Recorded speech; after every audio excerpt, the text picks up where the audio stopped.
Bell icon दबाइए और ABP news को सब्सक्राइब कीजिए। और अब आपको दिखाते हैं उत्तर प्रदेश में बाढ़ की विभत्स तस्वीर जो उभर कर आई है प्रयागराज से। प्रयागराज में गंगा और यमुना दोनों उफान पर है। गंगा नदी खतरे के निशान से ऊपर बह रही है। नदी में उफान से सबसे ज्यादा उन इलाकों के लोग मुसीबत में हैं जो नदी के किनारे रहते हैं। संवाददाता रणवीर की ये रिपोर्ट देखिए।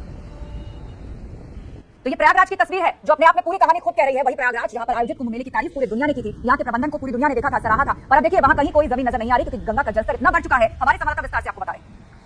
गंगा का बढ़ता हुआ पानी जब प्रयागराज के सलोरी में पहुंचा तो सलोरी की गलियां पूरी तरीके से पानी से भर गई। आप देखिए कि ये गली है सलोरी मोहल्ले की और यहाँ पर गली में करीब 5 से 6 फीट का पानी लगा है और गली में यहाँ पर नाव चल रही है। तो लोग जो यहाँ पे एक जगह से दूसरी जगह जाना है अपना सामान वगैरह लेके वो सब नाव के जरिए अपने घर से निकल रहे हैं और यहाँ से किसी सुरक्षित स्थान पर जा रहे हैं। तो देखिए ये घर है, पूरा घर खाली है और जो भी यहाँ रहते थे वो सब लोग सुरक्षित जगहों पर शिफ्ट हो चुके हैं और जो थोड़े बहुत लोग फर्स्ट फ्लोर या सेकंड फ्लोर पर रह भी रहे हैं वो भी जो अपना सामान है वो नाव पर रखकर यहाँ से निकल रहे हैं। तो देखिए हर घर की ये कहानी है कि लोग यहाँ से धीरे धीरे निकलते जा रहे हैं क्योंकि जलस्तर लगातार बढ़ रहा है। जलस्तर बढ़ने की वजह से जो आने वाले दिन है वो और मुश्किल भरे हो सकते हैं। देखिए किस तरह से परिवार जो है फर्स्ट फ्लोर पर रह रहा है और वहाँ पे बच्चे और बुजुर्ग जो हैं वो बुजुर्ग खिड़की से झांक रहे हैं जिस तरह की परिस्थिति है और वो लगातार जो स्थिति बिगड़ती जा रही है उसकी वजह से लोग यहाँ पर अब सेफ जगह पर शिफ्ट होने के लिए तैयारी कर रहे हैं। इस तरह से नाव है, सामान लेकर यहाँ से लोग अब सुरक्षित जगह पर शिफ्ट हो रहे हैं। अपने सहयोगी मोहम्मद मोइन और कैमरा पर्सन सिंह के साथ Ranveer, ABP news Prayagraj.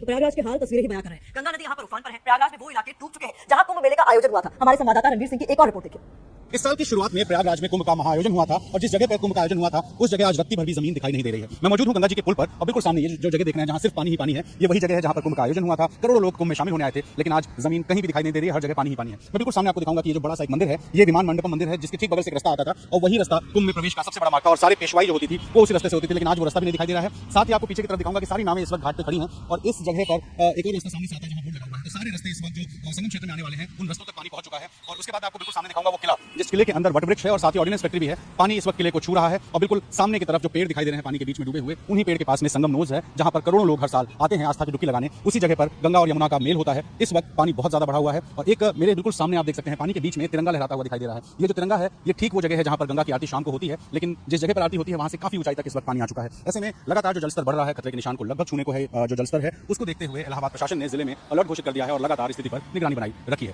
Camera person Singh के साथ रणवीर, एबीपी न्यूज प्रयागराज। तो सिर्फ प्रयागराज ही नहीं, गंगा जिन शहरों के किनारे से होकर बहती है सभी जगह पर जलस्तर इसी प्रकार बढ़ा हुआ है। वाराणसी की बात करें तो यहाँ भी गंगा खतरे के निशान के करीब है। गंगा खतरे के निशान से बस 2 सेंटीमीटर ही दूर है। सुबह 6 बजे तक गंगा का जलस्तर 71.24 मीटर पर पहुंच गया था, जबकि वाराणसी में खतरे का निशान 71.26 मीटर माना जाता है। वाराणसी में गंगा 1 सेंटीमीटर प्रति घंटे की रफ्तार से बढ़ रही है जो कि बहुत तेज है। बाढ़ के हालात को देखते हुए जिला प्रशासन बाढ़ राहत के कैंप बना रहा है। तो अगर गंगा खतरे के निशान को पार करती है, लोगों को वहां से हटाना पड़ा तो उनको ले जाया जाएगा राहत शिविरों में, जिसका काम प्रशासन शुरू कर चुका है। तो जब हम यूपी की बात करें तो प्रयागराज एक ऐसा शहर नहीं है जो कि जिस पर पानी का संकट आया हुआ है, पानी का अटैक जो झेल रहा है। अब आपको यूपी की ओर लिए चलते हैं। यहाँ यमुना का जलस्तर बढ़ने से बाढ़ का संकट बना हुआ है। यमुना के पानी ने कई गांवों को अपनी चपेट में ले लिया है। सरकारी स्कूलों में पानी घुस गया है। बच्चों की पढ़ाई लिखाई पर बुरा असर पड़ रहा है।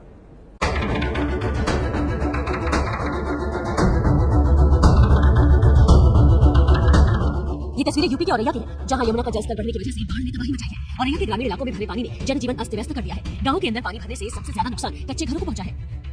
गांव के अंदर बने सरकारी स्कूल के चारों तरफ भी पानी भर गया है। बच्चे स्कूल में पढ़ने के बजाय बाहर तैरते नजर आ रहे हैं। ये गांव की गलियां हैं जिनमें नाव चल रही है। यही नहीं, गांव तक आने वाली सड़क भी डूब चुकी है। खेतों में भी इतना पानी भरा है कि अंदाजा लगाना मुश्किल है कि नदी कहां है और खेत कहां। और यमुना नदी खतरे के निशान से 116 सेंटीमीटर ऊपर बह रही है, जबकि अभी 1 मीटर जलस्तर और बढ़ने की आशंका है। यमुना का जलस्तर बढ़ने से करीब 15 गांव बाढ़ से बुरी तरह प्रभावित हैं। किसानों की फसलें बर्बाद हो रही हैं। गांव के गांव पानी में डूब रहे हैं। यूपी के हमीरपुर की बात करें तो यहाँ यमुना और बेतवा नदी के कहर से करीब 70 गांव बाढ़ की चपेट में हैं। हालात ये है कि गांव के अंदर भी नाव चल रही है। ये तस्वीरें यूपी के हमीरपुर की है जहां बाढ़ के कहर ने लोगों को गांव के अंदर भी नाव से चलने पर मजबूर कर दिया है। हमीरपुर में यमुना और बेतवा नदी खतरे के निशान से ऊपर बह रही है, जिसका नतीजा ये हुआ कि हमीरपुर के करीब 70 गांव बाढ़ की चपेट में आ गए। नदी का पानी लगातार बढ़ने की वजह से गांव में कटान शुरू हो गया है, जिसकी वजह से कई कच्चे मकान बह गए। हालत यह है कि घर में ग्राउंड फ्लोर पर पानी भरा है, इसलिए लोग छत पर रहने को मजबूर हैं। ये तस्वीर बेतवा घाट पर बसे गांव के एक स्कूल की है जिसके अंदर कई फीट पानी भर चुका है। नदी किनारे बसे इन गांव में स्थिति बेहद चिंताजनक है। लोगों के पास न खाने के लिए अनाज बचा है, न पीने के लिए साफ पानी। बाढ़ प्रभावित इलाके में लोग प्रशासन पर अनदेखी का आरोप लगा रहे हैं। हम लोग अपने बच्चों को लेकर छतों में रह रहे हैं। न यहाँ से निकलने की व्यवस्था है, न खाने की व्यवस्था, न पानी की व्यवस्था, किसी चीज की व्यवस्था नहीं है। प्रशासन अधिकारी या सरकारी कर्मचारी को यहाँ पे पहुंचना करने नहीं आया आज तक। तो एक हफ्ते